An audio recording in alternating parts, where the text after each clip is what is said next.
Ooh, that's close.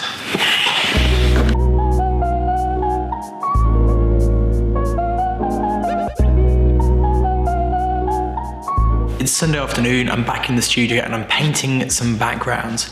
So tomorrow, Monday, I have a test shoot and we're focusing on drink photography, which isn't something I really specialise in, but that's the whole point in test shoots, is trying new things, trying to push the envelope a little bit, do stuff that you wouldn't dare do with a client. Now for this particular shoot, we're building sets. So it's all gonna be very minimalist, slightly heading towards a pop arty sort of vibe.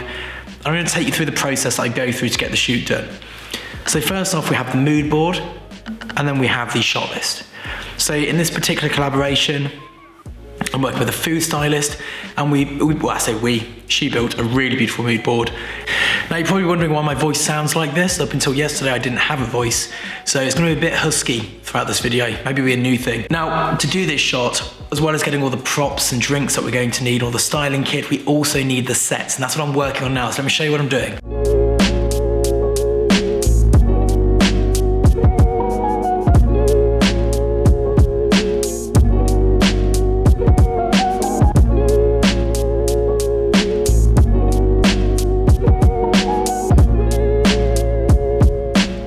So those who know me outside of YouTube will know that DIY is something I'm new to.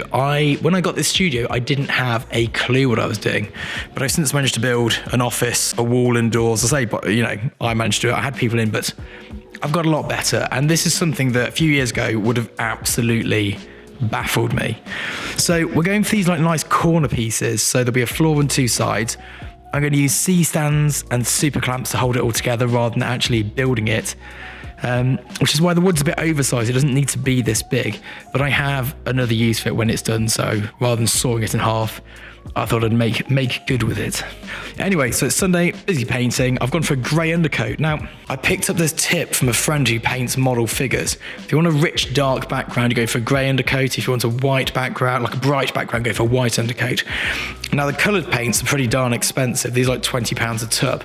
So rather than wasting a layer of coloured paint that's being absorbed into MDF, I've gone for the cheap grey paint on first and then popped this on top. And I'm pretty pleased with the outcome. You see this one here needs an extra coat. I also spilled some bits on it, but the solid colours, they look pretty darn good. And then to go with these, I've got these little cubes that we've painted. There's one to go with each background. They all need another coat each, but they're pretty good. I wasn't quite sure how to build these. And then my girlfriend pointed out that you just Google it and then someone will be selling it. So I'll pop a link to these down below, because if, like me, you can't do DIY, this is a good time-saving little exercise. Okay, so shoot day starts pretty early for me. I need to be in there way before the stylist is even thinking about arriving. Now, she had to drive down from Manchester, which gave me a bit of a head start, so we aimed for her to arrive here at 11. I got here at 8, and that allowed me to build the set, work out what we're doing, set the room up. Everything in here is on wheels, so even most of the kitchen's on wheels. So it just lets me move it around, put everything where we need it for that particular day's task, and then crack on. It's also a great opportunity to get the heating on, because it's a warehouse, it's absolutely freezing. It takes about 2 hours in the morning to get any real temperature in here. So first thing I do whenever I walk in is heating on. Now during the shoot, I'm shooting tethered Capture One. I've got a Tether Tools cable. I'm shooting with a 5DS with a 100mm macro. It's on a Manfrotto Salon stand, which is that big black tripod you can see. It is the ultimate sort of tripod system. It's not the best you can buy, but it is the best system you can buy, if that makes sense. Then, because the first 3 shots are the same shots for, in terms of aesthetic and all the rest of it, I spent a lot of time building the initial lighting setup, and then once that was good and we were happy with it, we just rolled through the 3 shots. Then it was just a case of composition, styling, and just fine-tuning the lights to, take into consideration any differences in colours, glass shape, and all that sort of thing.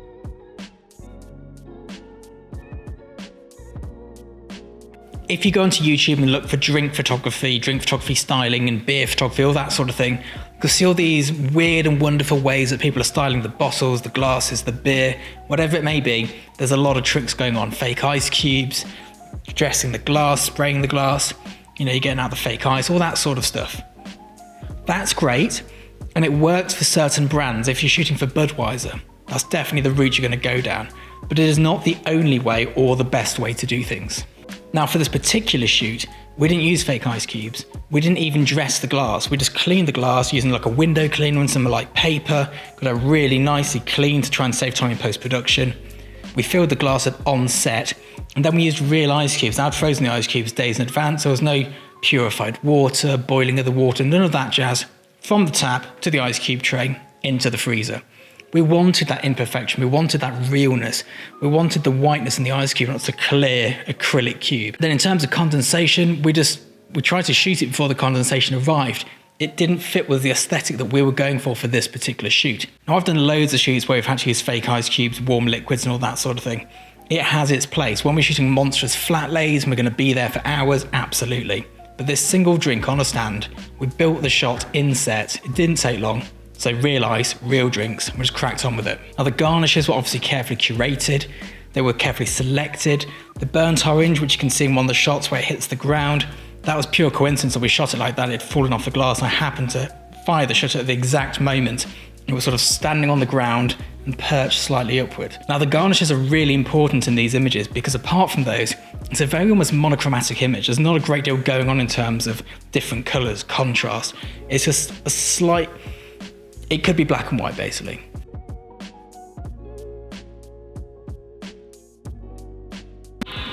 So we've just finished the first shot and we've shot it with a 100mm lens. And then this is a setup. So we've got the backgrounds held up with a couple of C-stands and super clamps. I've got a scrim overhead and a scrim at the side. Then got about 2000 watts coming straight down from there. And we've flagged that off on the background just to stop any sort of excessive light coming through. And if you come around this way around the back, we've then got a medium-sized softbox, sort of adding a gradient just across the scrim on this side for the catch lights. We've got a flag here, and then I've cut a hole out of the scrim for my lens to peek through just so we don't get any nasty reflections coming in. And that's the first setup done.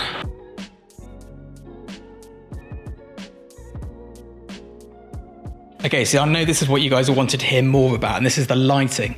I get so many questions about lighting setups. There are no lighting setups. There are no set piece lighting systems. That's something that camera clubs do, it's for amateurs.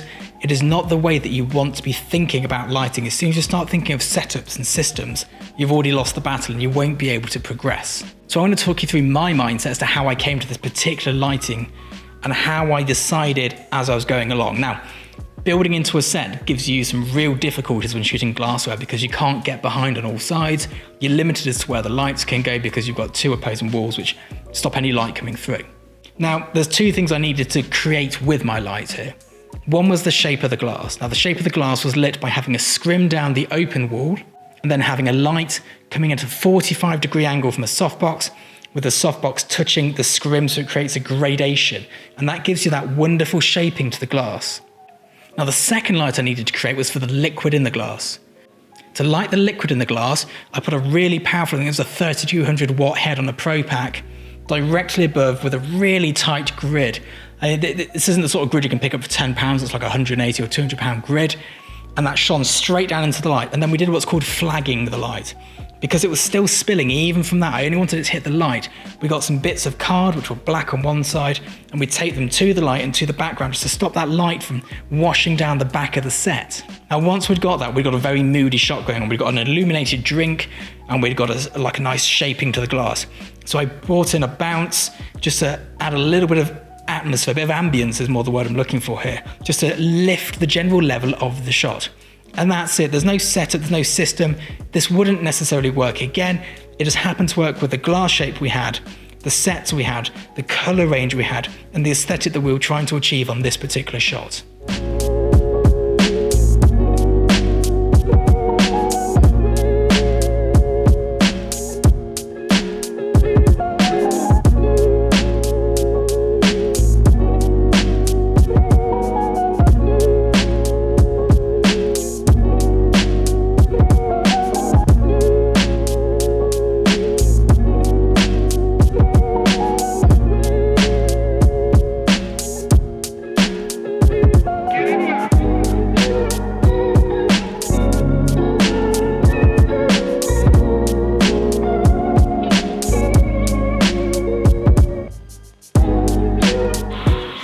So we've just finished this tabletop shot, and we've got a bit of an old battered tablecloth at the back, some fabric on a plank of wood, and then to light it I've gone for a bare bulb from the back with a really big spill kill. We've got a softbox just behind here, and that's shooting through the fabric just to give it a bit more texture, and then the big monstrous softbox camera left with the reflector just to bounce a little bit of light in.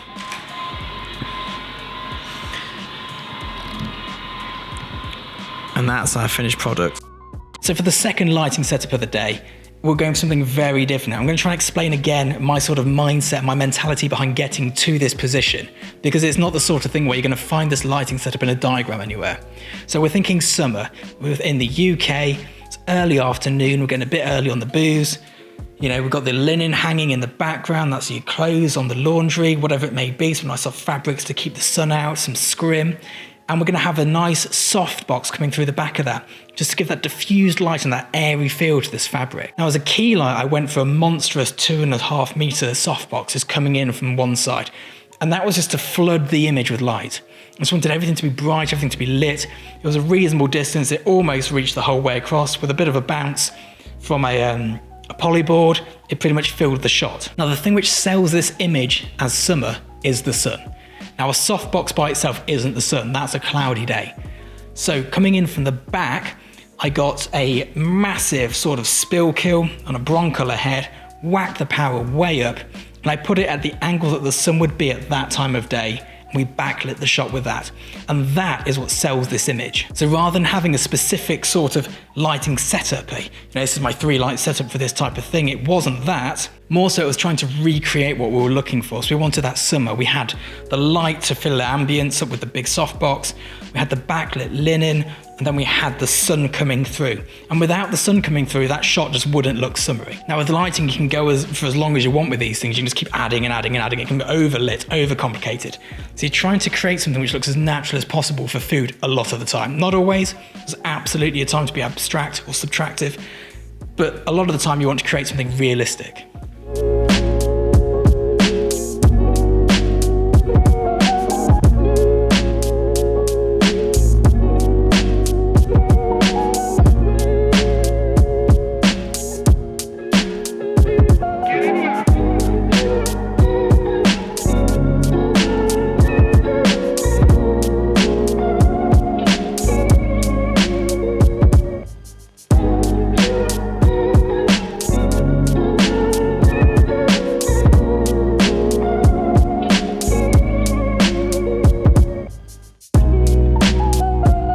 Okay, so this is where I'm going to lose 75% of you. Whenever I mention this in videos or on f-stoppers, everyone goes mad at me. I don't edit my work. I have a post-production guy who does it for me. He's a retoucher, it's what he does for a job. He's brilliant at it. Now, I do color grade my work, and that's something slightly different. I'm going to do a separate video on how I color grade these images, because I don't like outsourcing my color grading. I've tried in the past, but no one gets it quite how I want it.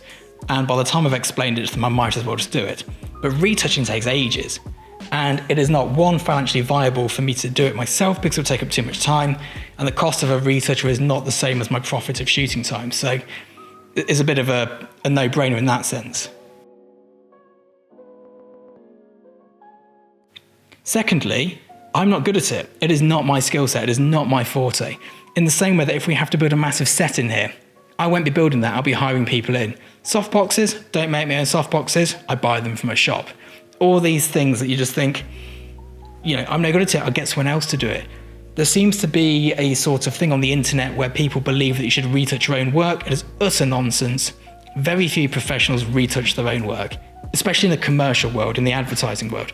It either goes to the ad agency for their in-house retoucher for continuity, or you send it to a professional retoucher which is built into the budget of the shoot. Now, Rob has done a brilliant job on these images, and the brief I gave him was, one, to tidy everything up because my painting was not as good as I thought it was. 2 was to straighten the images because the boards bowed because I had to leave them at an angle to dry because we didn't have enough time and I had to paint both sides. So we've got this bowed wood going on, so we had to straighten that out and make it look all as close to proper as possible. Although he did tell me he didn't go 100% perfect because it looks weird. There was then some removal of texture from the little cubes I'd bought because the paint didn't quite cover it up and it was quite cheap wood looking, so we did some work on the texture. He cleaned any dust off the glass. In this big warehouse here, there's dust everywhere, so that sort of thing's really important. And I got him to a screen recorder, so I'm going to speed this up just so you can get an idea of how he does it, what he does, and then I'll show you the final image at the end. Now, when I do my separate video on this, I'll show you from when I get it color graded to when I get it back from him, so you can see the difference, or a more in-depth video on this. But for now, hopefully this gives you a good idea as to what goes on.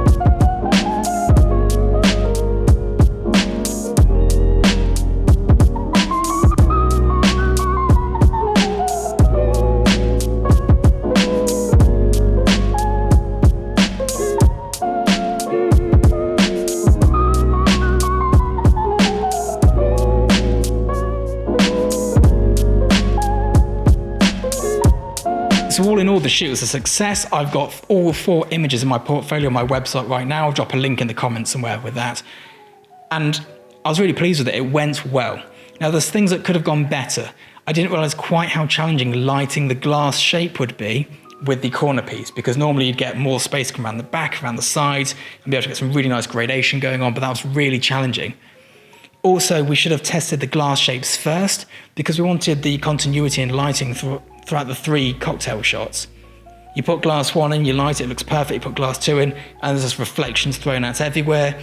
And we should have been more, or I should have been more conscious of that. But as I say, I'm not a drinks photographer, so it's not what I specialize in. It's just something I do for some clients, but I'm not like the go-to drinks guy. All in all, I'd say it was a successful shoot. Now I'm going to break down some of these into separate videos. We're going to do the retouching. I'm going to do some more advanced lighting videos as well once I work out a good way to do it so it's not boring as sin. If you are enjoying these videos, do hit subscribe. I've got loads more business advice coming out, and I'm going to try and keep up with my vlog as well just to show you what I'm getting up to as a professional food photographer. See you all next time.